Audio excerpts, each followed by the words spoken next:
travaille sur l'Afrique, on travaille les poèmes d'Afrique, on travaille les masques d'Afrique, on travaille les bois d'Afrique et on travaille sur les bananes d'Afrique.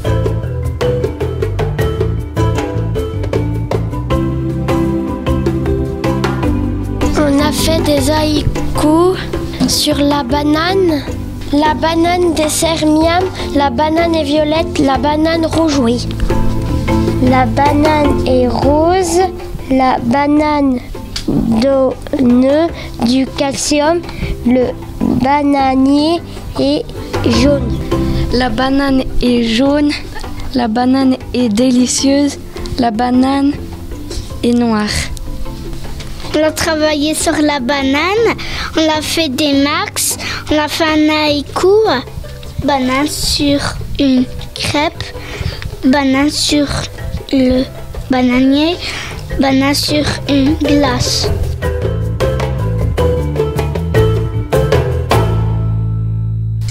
Les parents ont la parole.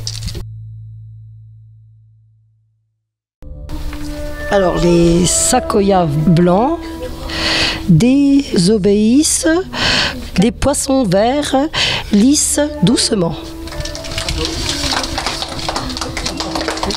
Alors, il faut dire que c'est des cadavres exquis, donc c'est des poèmes un petit peu exprès bizarres. Et il y a aussi, si j'arrive à bien les découper, voilà, c'était une première, notre distributeur. C'est pas forcément très efficace. On va y arriver.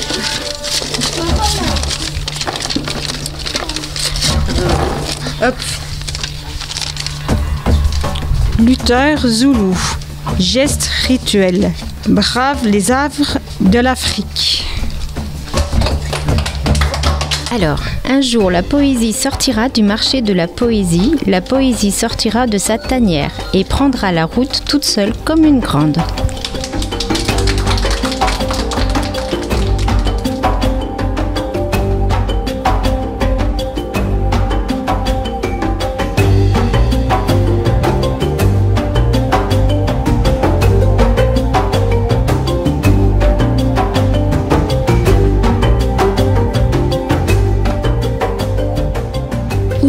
Il y a Armand qui nous aidait à travailler dans notre classe. Il est malade, il n'est pas là. Le République d'Afrique. Balao, ça veut dire bonjour. Maï, ça veut dire le conte. On a fait les masques en papier mâché. Quand il est sec, on va le peindre. Rouge, orange, marron et un tout petit peu de bleu. Cœur de palmier. On les montre. Alors ça c'est quoi? Cœur de palmier.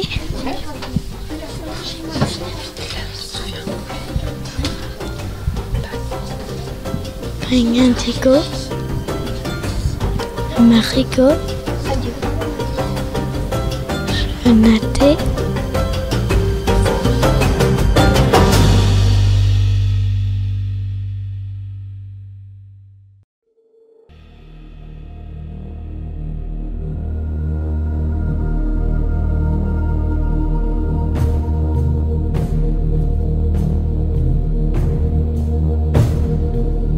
Bonjour tout le monde.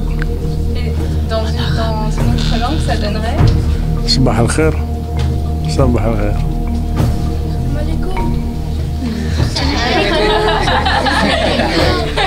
Salam salam wa rahmatullahi wa barakatuh. Ils ont dit salam alaikum, j'ai dit alaikum salam wa rahmatullahi wa barakatuh. Merci.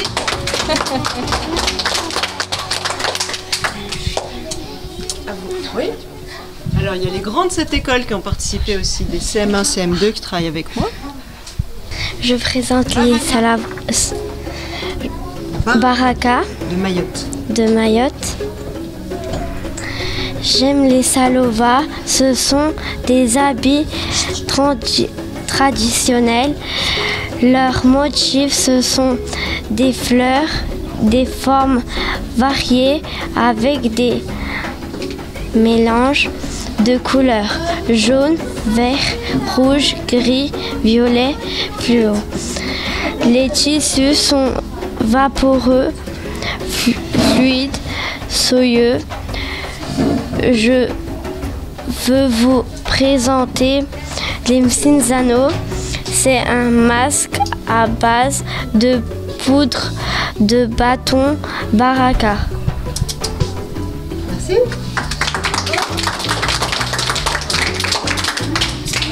Qu'est-ce qui avait lu le texte Ahmed, c'est pas? Alors Ahmed, il est passé par les Émirats arabes et il nous en a un petit peu parlé. Mais Sefa, tu dis? C'est pour Ahmed, hein, tu dis? C'est pour Ahmed, c'est un poème. C'est par exemple, j'aime les langues des Émirats arabes unis parce que je suis né là-bas. C'est un mélange d'arabe et d'anglais. J'adore le paysage du Dubaï et de Abu Dhabi. Avec la plage, le sable, l'eau verte pleine de poissons. J'aime les activités du Dubaï. Parachute, ascensionnel, jet ski et surf. Ahmed Ibrahim. Merci Sefa. On les répondra.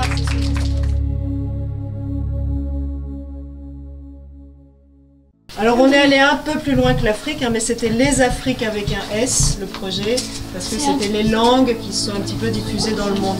Donc il y avait aussi Adrien de l'île Maurice. Ah, c'est là. Tu y vas? Chef, tu dis pour Adrien. Pour Adrien, comment tu appelles qui tu peux faire nananier?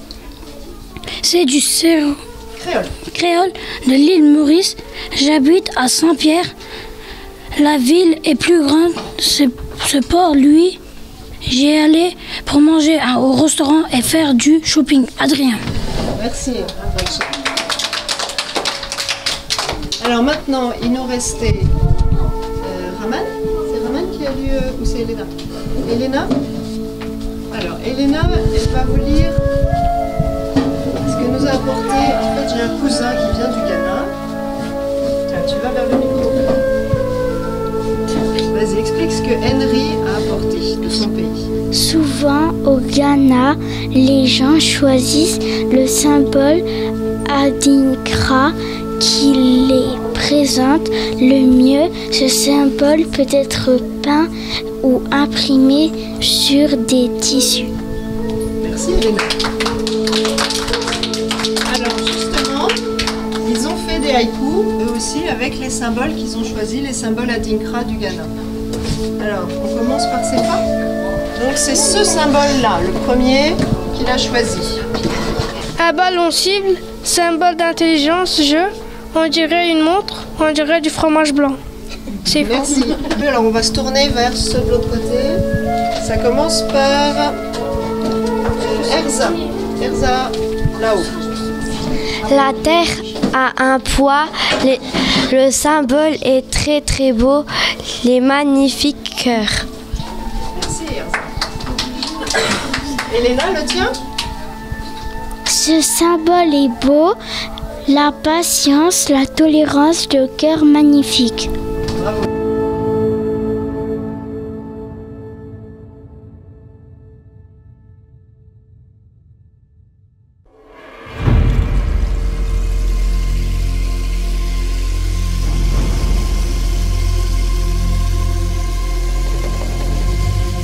Derrière le masque, c'est un petit projet qu'on a fait, qu'on avait accroché à la médiathèque. Et ils ont chacun fait des petits textes aussi un peu surréalistes en piochant des mots. Derrière le masque se cache un chien qui danse avec un chat et un canard lentement. Erza. Derrière le masque, il y a Erza qui cueille des fleurs. Derrière le masque, il y a un chien qui danse. Derrière le masque, il y a une belle danse. C'est Fakodja. Derrière le masque, les armes plongent. Derrière le masque, la guerre crie. Derrière le masque, le président est gentil. Derrière le masque, jeu d'intelligence. Un petit conte, venez l'écouter. Nadji et l'oiseau nu.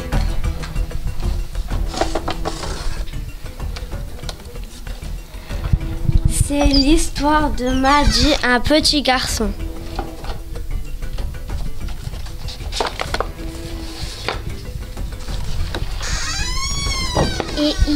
Et il habite en Algérie.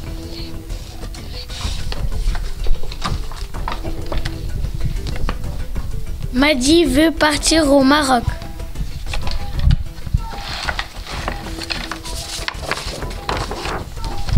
Mais il y a un voleur qui lui prend sa valise avec son argent.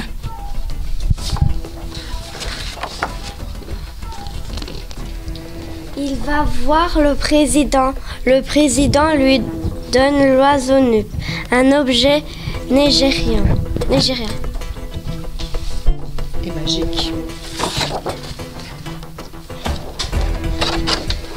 Madi demande à l'oiseau Nub où est ma valise. L'objet magique lui répond: la valise est dans l'aéroport terminal 10 dans les toilettes hommes.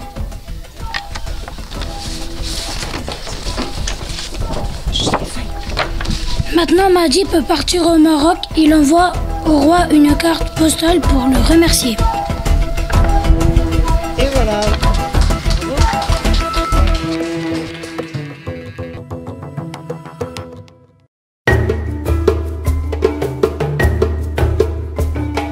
Il était une fois dans la savane, une antilope et ses sœurs vivaient dans la savane. Elles aimaient aller à la rivière pour boire et surtout pour regarder ses cornes. Une fois, elle dit à ses sœurs: Partez mes sœurs, je vais regarder mes cartes tranquillement. Le lion arriva. Je vais te manger. Au secours, à l'aide. L'antilope aussitôt se coince dans des branches d'arbres. Au secours. Si seulement j'ai écouté mes sœurs, partez pas tous seuls dans la rivière. Le lion la mangea. J'ai bien mangé.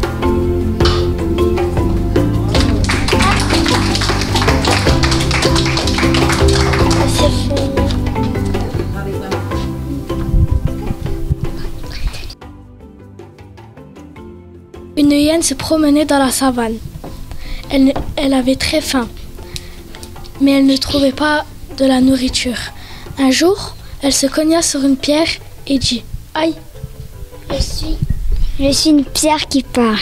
La prochaine fois tu reviens, je te tuerai. Et la hyène reparta chez elle. Elle réfléchissa et son sourire commençait à s'illuminer. Elle parta chez la girafe. Toc toc toc, c'est qui? C'est moi l'alien. Tu veux quoi? J'ai vu une pierre qui parle. C'est pas possible. Si, viens avec moi. D'accord. C'est quoi cette pierre là? Tu dis pierre qui parle. Pierre qui parle. Et la pierre se leva et lui donna un bon coup sur la tête. La girafe tomba et la hyène la prena et l'emmena chez elle et avait très bien mangé.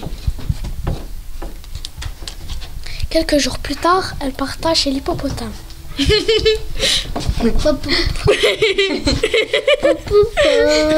Toc toc toc. Qu'est-ce que tu veux? J'ai vu une pierre qui parle. Mais c'est possible, une pierre qui parle, elle peut pas causer. Viens avec moi. Tu vois cette pierre? Va dire pierre qui parle. Pierre qui parle. Et la pierre se leva et lui donna un bon coup sur la tête. Et l'hippopotame tomba. Quelques jours plus tard, elle parta. Elle se promenait dans la savane et trouva le lièvre. Toc toc toc. Oui, qui est là? C'est moi l'alien. Qu'est-ce que tu me veux? J'ai vu une pierre qui parle.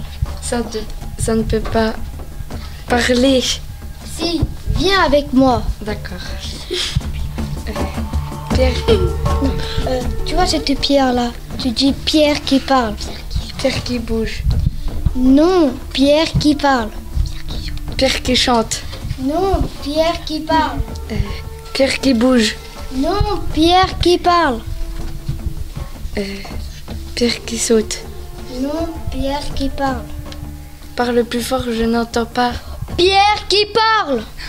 Et là, Pierre se leva et lui donna un bon coup sur la tête. Et la hyène tomba. Le lièvre la prena pour son propre piège et l'emmena tout au fond de la savane. Et le lièvre racontait l'histoire à tous les animaux de la savane. Comment est-ce que ça? On a fabriqué nos poèmes. Les haïkus, c'est des poèmes japonais, mais qu'on a un petit peu adaptés avec des mots qu'on trouvait On a sur inventé l'Afrique. des mots D'accord. d'Afrique, puis après on a fait des haïkus Alors, c'est des phrases comment les haïkus? avec 5 phrases, 5 syllabes. 5 syllabes, Après 7 7 syllabes, et encore. 5 syllabes. Voilà, parce que c'était les contraintes. Ah oui, parce que c'était technique en plus. Les haïkus bananes, ça correspond à ça aussi. Vous pourrez vérifier s'il y a bien 5 syllabes, 5 pieds dans le couloir. Ouais. S'appelle Madi le personnage. Erza, tu peux dire? Non? Quand même? Quelqu'un sait? Tu sais? Bien. Oui, c'est un personnage qui s'appelle Nasreddin au Maghreb et qui s'appelle Madi dans les Comores en fait. Et c'est un personnage qui est assez facétieux, assez drôle, qui fait des blagues. Et donc on avait des récits et on a récupéré ce personnage-là. Donc c'était un petit peu inspiré de ça. Voilà, de livres de documentation que nous avait passé la bibliothèque.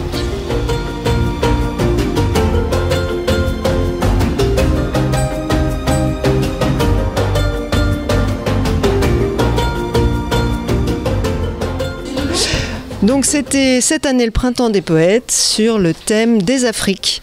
Et donc à l'école, on a proposé ce projet à la classe d'Alexandra Sanker, les enfants de l'Ulysse, et aussi aux élèves qui venaient travailler avec moi en CM1, CM2. Et puis aussi à toute l'école qui a aussi participé en allant lire des histoires à cette période-là du printemps des poètes dans l'école, comme ça en BIP, en brigade d'intervention poétique. Ça, vous n'avez pas vu parce que c'est plus la période, mais les enfants débarquaient dans les classes et récitaient ou lisaient une poésie donc des Afriques.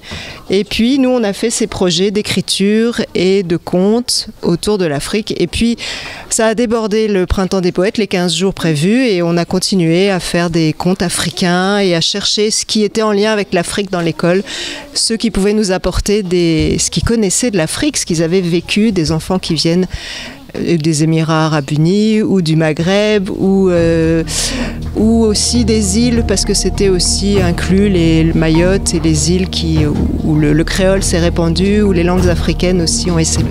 Voilà.